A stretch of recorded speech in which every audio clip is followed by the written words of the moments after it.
Selamat siang pemirsa, Sumatera Utara hari ini edisi siang kembali hadir di layar kaca Anda pada hari ini Selasa 23 Januari 2023. Bersama saya Anissa Redi, selama setengah jam ke depan kami akan memberitakan informasi aktual seputar Sumatera Utara untuk Anda. Dan berikut kita awal informasi selengkapnya.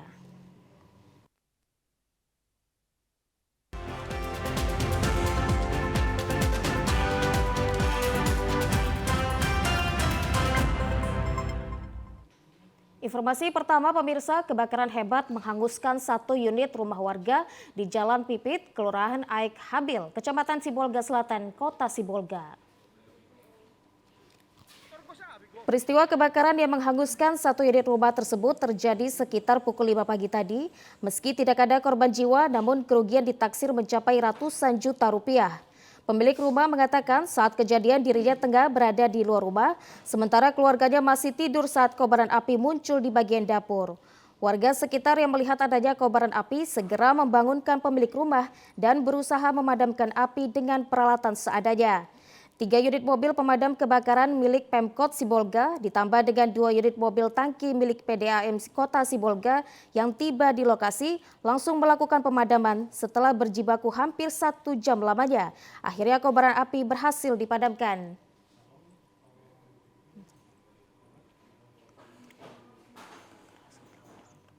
Cuma saya melihat udah habis lah ini rumah ini sampai ke sini. Oh, abang Sama aku anak lah memberitahu kan bahwa rumah ini terbakar. yang tinggal di rumah siapa ya, Bang? Anak, istri, Oh, tapi orang itu nggak ada apa-apa, Bang. tidak ada keluarnya semua. Berarti hanya apa ya, Bang? Barang lah semua nggak ada yang bisa selamatkan lagi. Untuk sementara saat ini korban kebakaran terpaksa mengungsi ke rumah kerabat mereka yang tidak jauh dari lokasi kebakaran. Rugikan negara 900 juta rupiah. Mantan Rektor Universitas Islam Negeri Sumatera Utara, Saidur Rahman dihukum penjara selama 6 tahun penjara.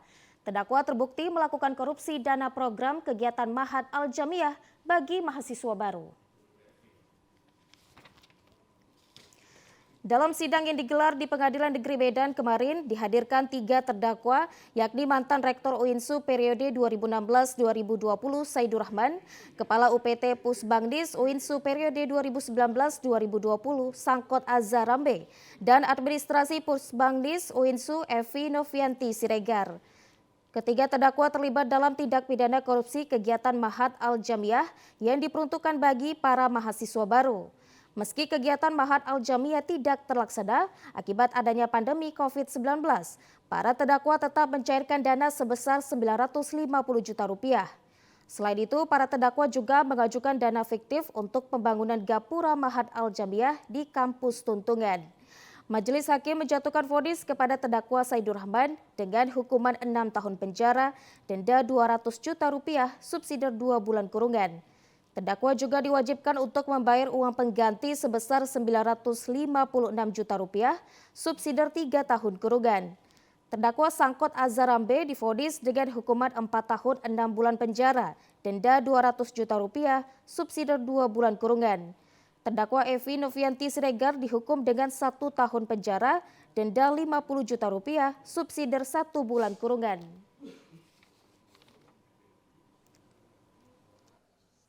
Menjatuhkan pidana terhadap terdakwa oleh karena tindak pidana penjara selama 6 tahun dan denda sejumlah 200 juta rupiah dengan ketentuan apabila denda tersebut tidak dibayar akan diganti dengan pidana kurungan selama 2 bulan.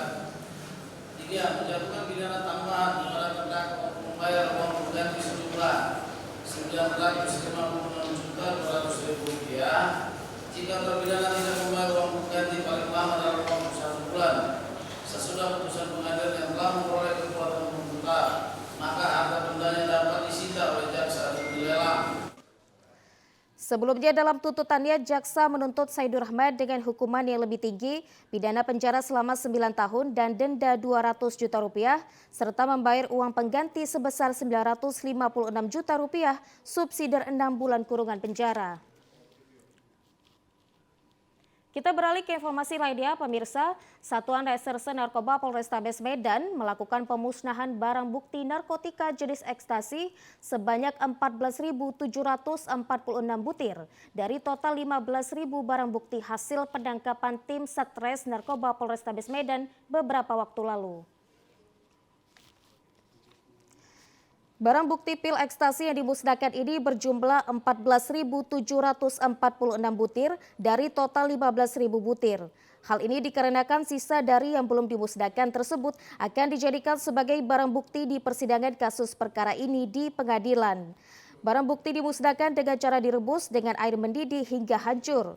Kapolrestabes Medan Kombes Pol Teddy John Sahalamarbun mengatakan dengan dimusnahkannya ratusan ribu pil ekstasi ini, polisi telah menyelamatkan ribuan anak bangsa yang berpotensi menjadi pengguna narkoba.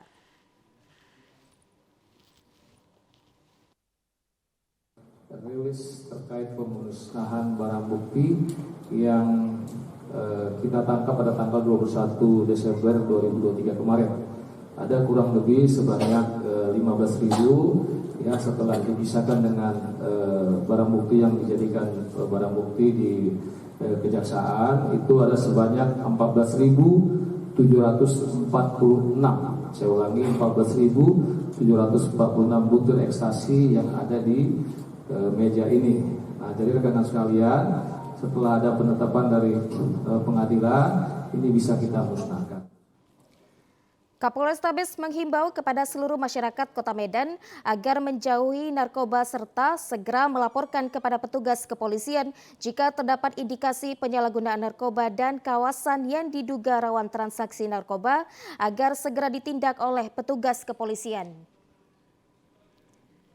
Sementara itu pemirsa, petugas unit Reskrim Polsek Medan Timur melakukan penangkapan terhadap seorang bandar narkoba jenis sabu berinisial S. Tersangka dibekuk petugas kepolisian di sebuah hotel di Kota Medan usai melakukan sebuah transaksi. Mendapat informasi dari masyarakat terkait adanya dugaan transaksi narkotika jenis sabu di sebuah hotel di kawasan Medan Timur, petugas unit Reskrim Polsek Medan Timur bergerak ke lokasi dan mengamankan tersangka yang berinisial S. Berdasarkan penyelidikan petugas dan pengakuan tersangka, usai dirinya melakukan transaksi jual beli narkoba jenis sabu di hotel tersebut, dirinya pun mengaku telah melakukan bisnis jual beli narkobanya ini selama 1 tahun di wilayah hukum Polsek Medan Timur. Kapolrestabes Medan, Kombes Pol Teddy John Sahalamarbun menyebutkan bahwa tersangka menerima pasokan barang narkobanya dari salah seorang yang dikenalnya saat berada dalam satu tahanan di lembaga pemasyarakatan.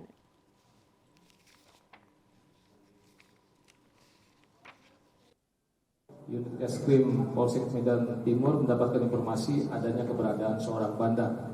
Ya, seorang bandar inisialnya S yang tinggal di karyawan di Kelurahan Tanjung Rejo, Kecamatan Medan Sunggal. Berdasarkan informasi ini, tim bergerak cepat, ya, memonitor keberadaan bandar ini inisial S tadi, ya, pada saat keluar dari penginapan Red Horse, ya, langsung diamankan. Dan pada saat diamankan, itu ada membuang 1 kotak rokok yang berisi sabu. Saat ditangkap dari tangan tersangka, polisi menyita 1 bungkus narkotika jenis sabu seberat 60,94 gram yang dibungkus dalam plastik klip besar, serta puluhan plastik klip kecil dan alat timbangan. Bawaslu Sumut periksa Ketua RKBN terkait baliho. Informasi selengkapnya akan kami hadirkan sesaat lagi. Tetaplah bersama kami di Sumatera Utara hari ini siang.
Terima kasih Anda masih di Sumatera Utara hari ini siang.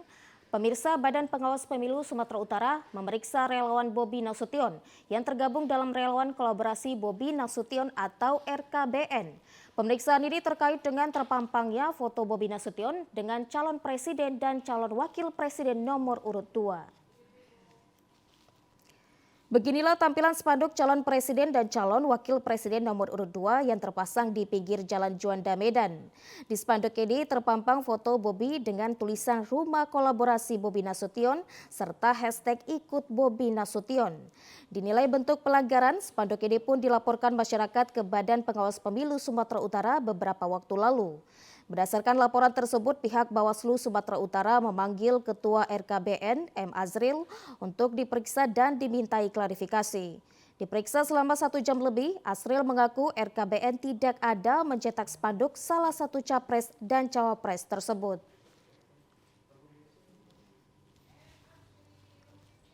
Tadi juga sempat ditanya sebenarnya abang tahu nggak diperiksanya itu terkait apa, saya belum tahu gitu.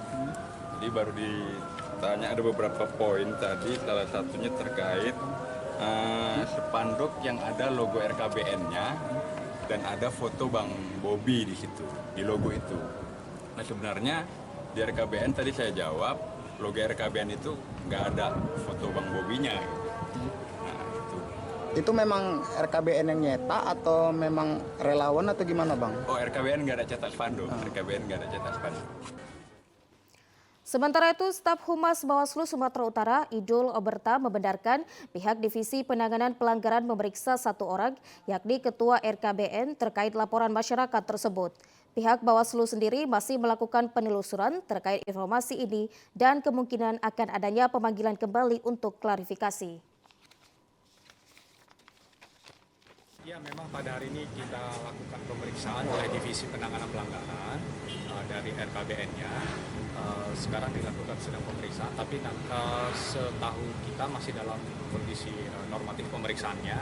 Nanti 14 hari kemudian kita akan sampaikan juga perkembangan seperti apa. Ada berapa orang Bang yang dimintai keterangan? Satu orang? Wali Kota Medan Bobi Afif Nasution yang juga merupakan Dewan Pembina RKBN merespon para relawannya diperiksa di Bawaslu Sumatera Utara terkait dipasangnya foto Bobi Nasution di dalam spanduk salah satu capres dan cawapres nomor urut 2. Sebelumnya, Ketua Rumah Kolaborasi Bobi Afif Nasution atau RKBN M. Azril dipanggil dan diperiksa oleh Bawaslu Sumatera Utara terkait baliho oleh masyarakat.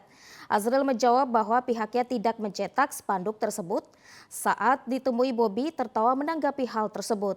Beliau mengaku sudah berkomunikasi dengan relawan RKBN dan mempersilahkan Bawaslu untuk memeriksa dan memanggil relawannya jika masih memerlukan keterangan untuk proses klarifikasi lebih lanjut. Beliau menyebutkan bahwa yang dilakukan para relawan sudah selayaknya sebagaimana relawan berkampanye untuk mendukung capres pilihannya. Sebelumnya, Bobi Afif Nasution juga pernah dilaporkan oleh tim hukum Amin Sumatera Utara terkait foto dirinya bersama Prabowo yang terpampang di baliho Kota Medan.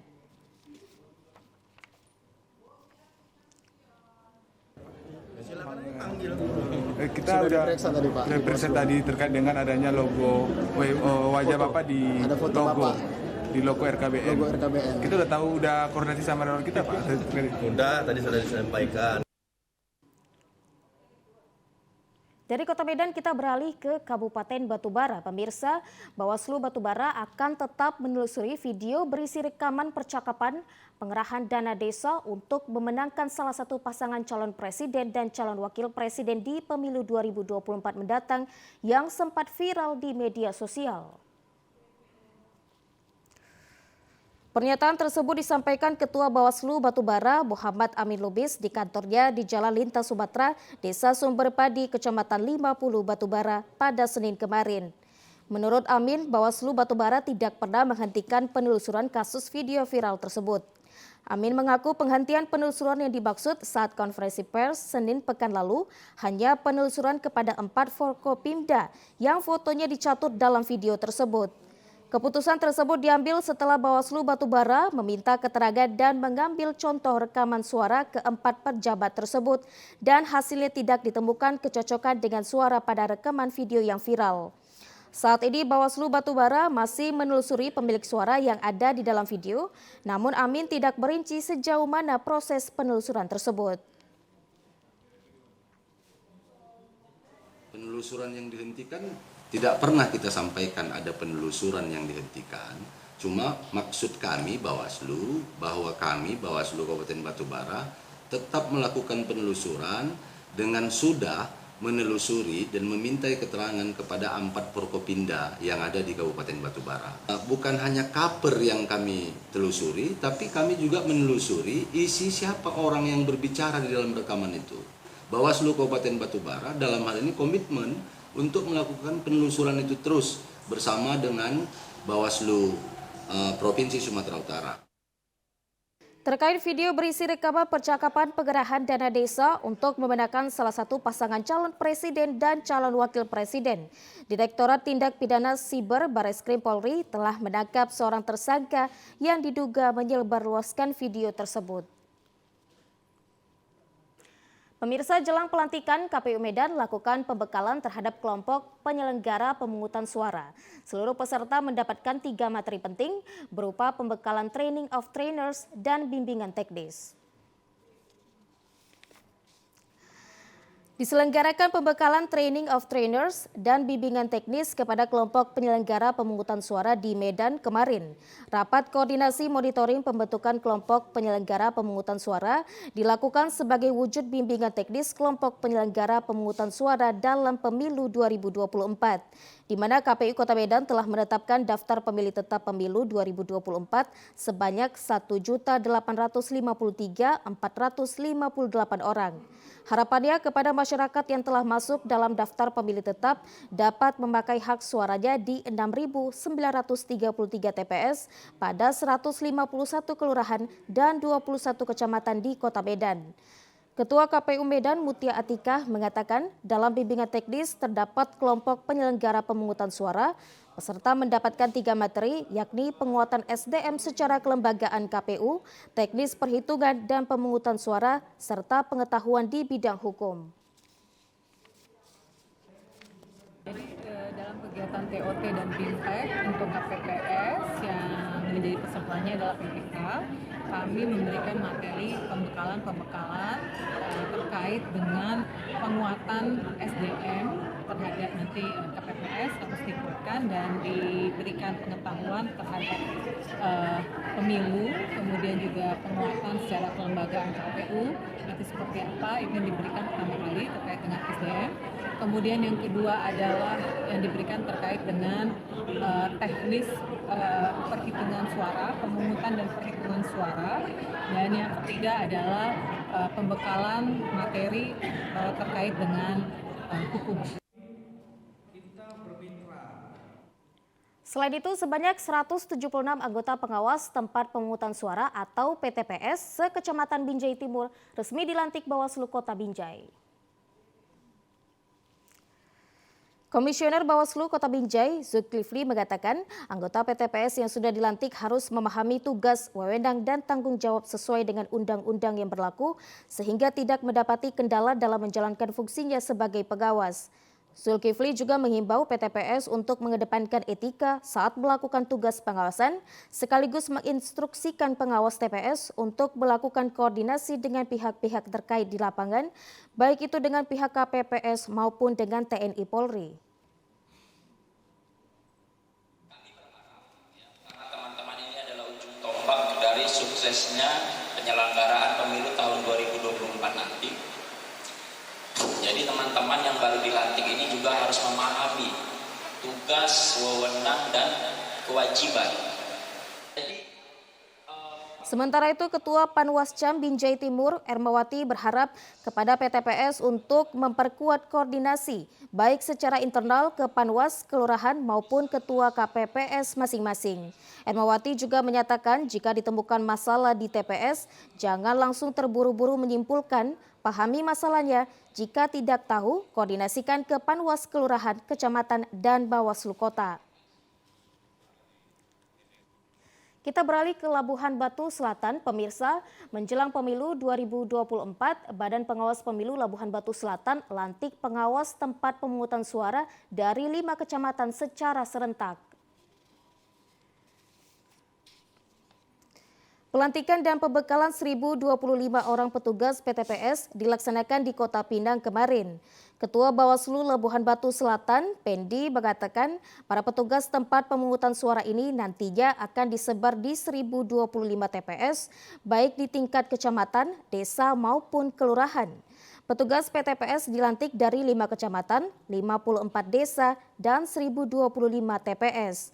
Dengan harapan semua tahapan-tahapan berjalan dengan lancar dengan ketentuan dan aturan yang berlaku. Berapa jumlah PTPS yang dilantik hari ini? Baik Bang, terima kasih. Hari ini sesuai dengan tahapan, Bawaslu Labuhan Batu Selatan juga melakukan pelantikan pengawas tempat pemungutan suara yang dilaksanakan di tiap-tiap kecamatan. Namun, Labuhan Batu Selatan kita sentralkan di beberapa tempat, termasuk di tempat ini. 25 PTPS yang kita lantik hari ini yang nantinya akan bertugas untuk pemilihan serentak tanggal 14 Februari 2024. Usai pelantikan, semua petugas PTPS diberikan pembekalan untuk pelaksanaan pengawasan di TPS Pemilu Serentak 2024. Pemirsa, berbagai informasi lainnya akan kami hadirkan sesaat lagi. Tetaplah bersama kami.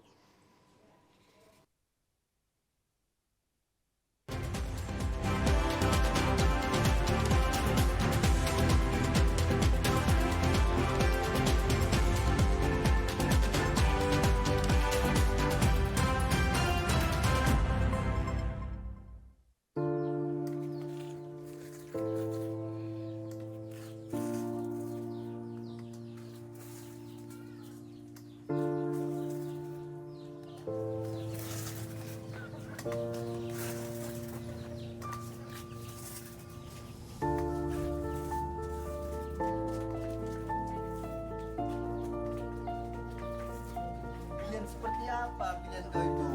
Pilihanku pasti yang terbaik. Dibanding pilihanmu, mau dibawa kemana negara kita ini? Kenapa aja pilihan ada? Oh tidak, pilihanku itu pasti yang terbaik. Allah, kau sama-sama aja, kau sama. Banyak kan?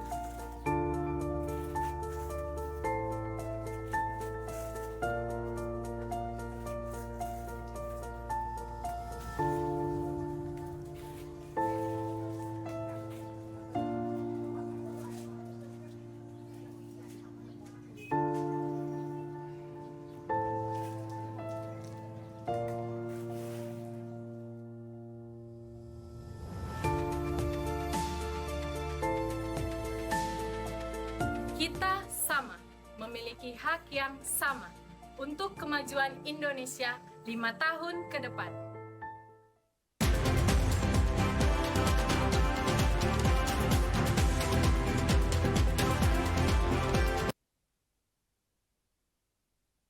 Masih menyaksikan Sumatera Utara hari ini siang, pemirsa, puluhan petani desa Sukaraja, Kecamatan Air Putih, Batubara, bergotong royong untuk membendung sungai untuk mengairi ratusan hektar sawah yang kekeringan.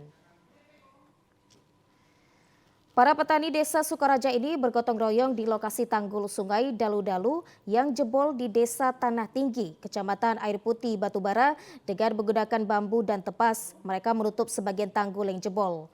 Petani juga menggali pasir untuk membuat saluran agar air masuk ke pintu irigasi untuk mengairi lahan sawah yang saat ini mengalami kekeringan. Kepala Desa Sukaraja Muhammad Rafiq mengatakan tanggul sungai Dalu-Dalu jebol dihantam banjir kiriman dari hulu sungai beberapa pekan lalu. Akibatnya alur sungai berpindah dan tidak melewati pintu irigasi.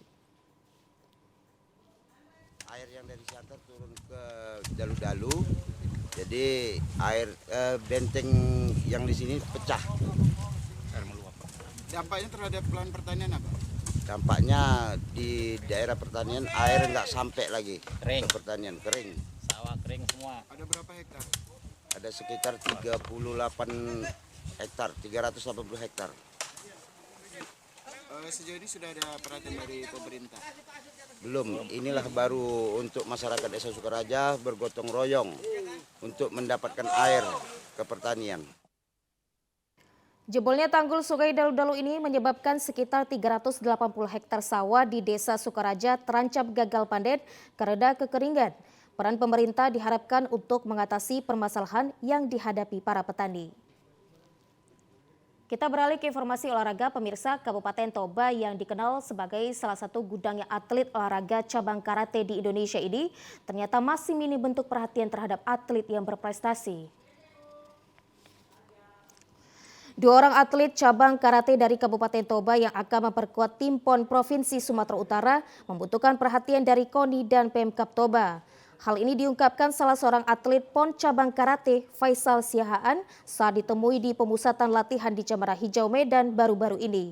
Faisal mengaku selama ini mereka telah mengikuti pemusatan latihan untuk persiapan menuju PON ke-21 yang akan digelar untuk pertama kalinya di 2 provinsi, yakni Provinsi Aceh dan Sumatera Utara pada 8 hingga 20 September 2024.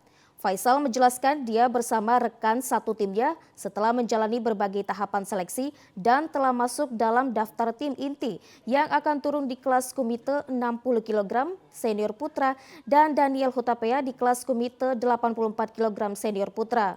Faisal merasa kecewa selama 2 tahun mengikuti pemusatan latihan, belum pernah ada bentuk perhatian dari KONI Kabupaten Toba untuk membantu biaya akomodasi dan transportasi. Kedua atlet PON tersebut harus tinggal di tempat kos-kosan karena tidak mampu untuk pulang pergi kembali ke Toba dengan biaya sendiri. Sementara itu jadwal latihan yang harus diikuti begitu padat. Dalam 1 minggu harus mengikuti sebanyak 10 sesi dan setiap harinya dibagi menjadi 2 sesi latihan. Meskipun demikian, Faisal bersama dengan rekan satu timnya tetap optimis dapat memberikan yang terbaik bagi Kabupaten Toba. Sebelumnya, cabang olahraga karate penyumbang medali emas untuk kontingen Sumatera Utara di PON, Faisal menambahkan mereka juga membutuhkan perhatian dari KONI dan Pemkab Toba. Untuk saat ini sebagai atlet pelada di PON dari Kabupaten Toba, seperti apa keadaannya sekarang? Para atlet dari Toba ini? Keadaannya sekarang untuk saat ini kita masih dileskan atau dirumahkan di masing-masing. Untuk saat ini kita tinggal atau berada di kos untuk sementara. Berapa hari dan berapa minggu per hari itu berapa kali latihan? Kalau latihan dalam seminggu itu 10 sesi. Dalam artian ada yang 2 kali 1 hari, yaitu Senin, Rabu, Sabtu, dan Jumat. Dan pemirsa, informasi dari Kabupaten Toba tadi sekaligus menutup perjumpaan kita dalam Sumatera Utara hari ini siang. Saya Nisa Redi mewakili seluruh kerabat kerja yang bertugas mengucapkan terima kasih atas perhatian dan juga kebersamaan Anda. Selamat siang dan sampai jumpa.